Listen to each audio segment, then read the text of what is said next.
Frontier in Space, the third serial of Doctor Who's 10th season, first broadcast in 6 parts from the 24th of February to the 31st of March 1973.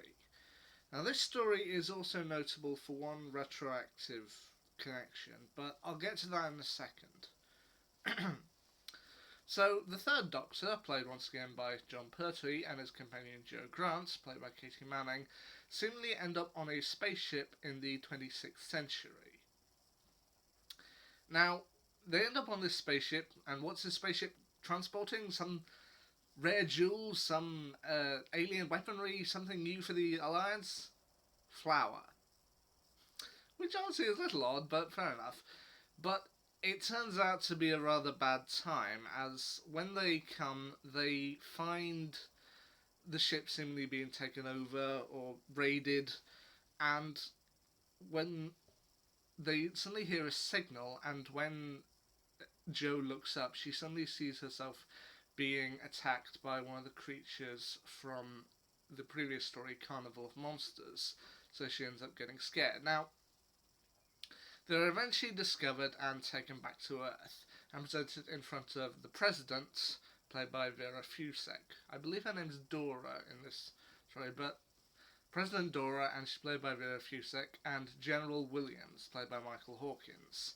Now, they try to tell them that they weren't there doing anything, they just arrived, they're not doing anything, but it turns out that Earth is on the brink of war with there's a great human empire that's been built up, and they're currently on the brink of war with another empire known as the Draconian Empire, to which the two main Draconians that we see in this story are the Draconian Emperor, played by John Woodnutt, and the Draconian Prince, played by Peter Beryl. Both sides have kind of great armies, great empires, and they both have a frontier that both of them have agreed not to cross, not to interfere with each other's armies or each other's empires. They don't want this war, they just want to keep things as simple as they can be, but they feel they may be on the brink of it. Now, while the Doctor tries to explain what's happened, he is very commonly kind of dismissed, and so they don't believe him. So eventually, while Jo is kept on Earth, the Doctor is sent to a lunar penal colony, and they have to find a way in order to get the Draconians and the humans to both see that they're not doing anything wrong. But now time for the big thing. As it turns out that one of the people who is trying to cause this war is the Doctor's old nemesis, the Master, played once again by Roger Delgado. And then it turns out, okay, spoiler alert if you haven't yet seen the story, he's working for someone bigger who wants to cause the war. And it's ultimately revealed that the Master is working with the Daleks.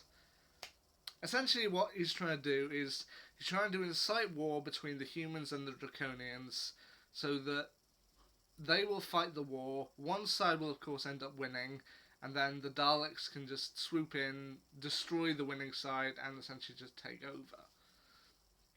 Now, the Master does negotiate with the Daleks that he might rule over the remains of Earth once they're done with it, but of course he plans to double-cross them and all the rest of it.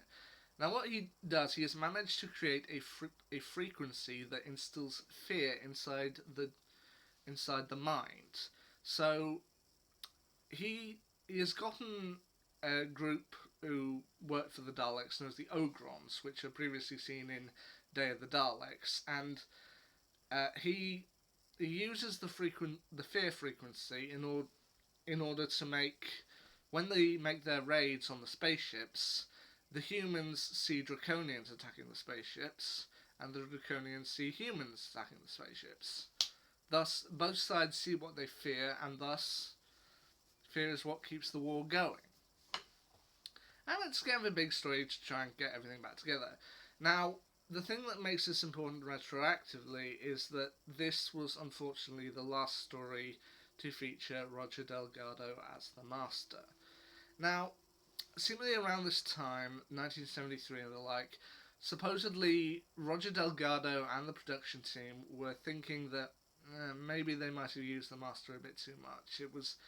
becoming less of a threat, so they had made the decision to possibly retire the character. Now, this would have supposedly taken place at the end of season 11 with an unmade story titled The Final Game.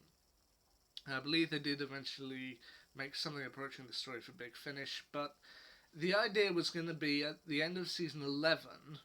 This story is from season 10, but at the end of season 11, they would do a story titled The Final Game, which would have either revealed that the Doctor and the Master were actually brothers, a popular fan theory, or that they were two alternate versions of the same person.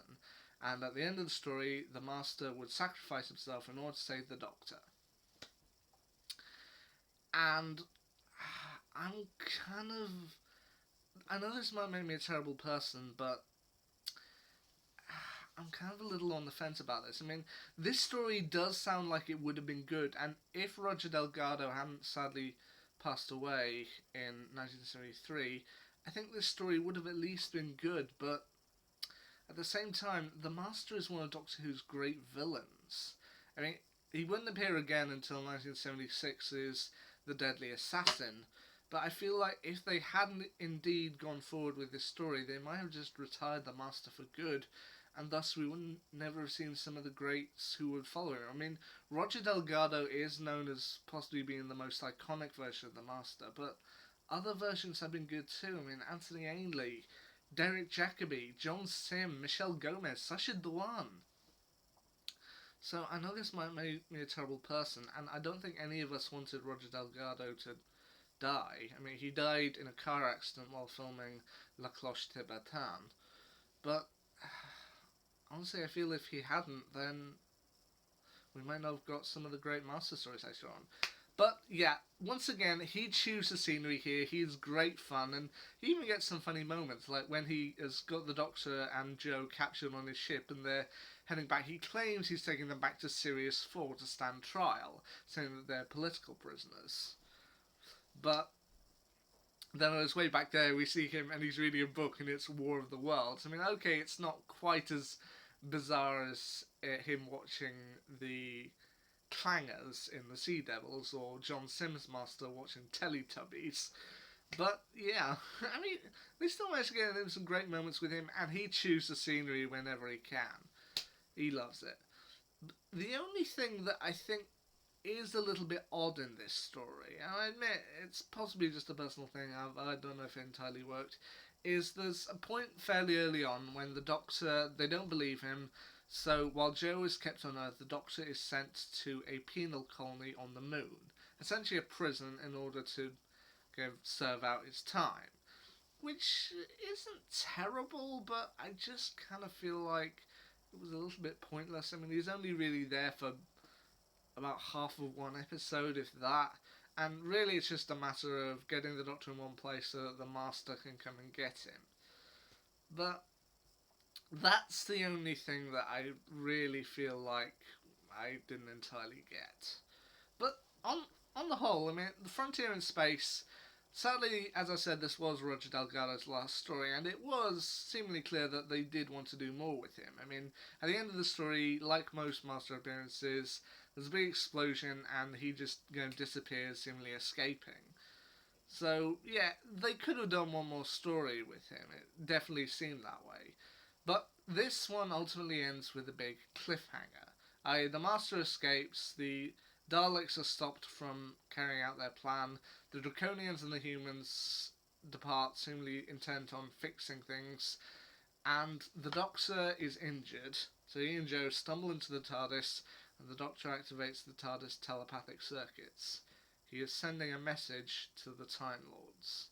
And this will ultimately lead into the next Doctor Who story, Planet of the Daleks, which just so happens to be the next one I'm going to review. So, yay!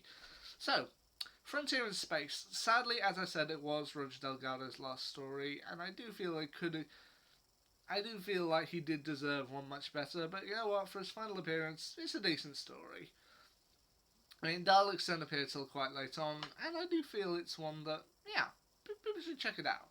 Anyway, that's my quick little review of Frontier in Space. Next one up, Planet of the Daleks. I'll see you then.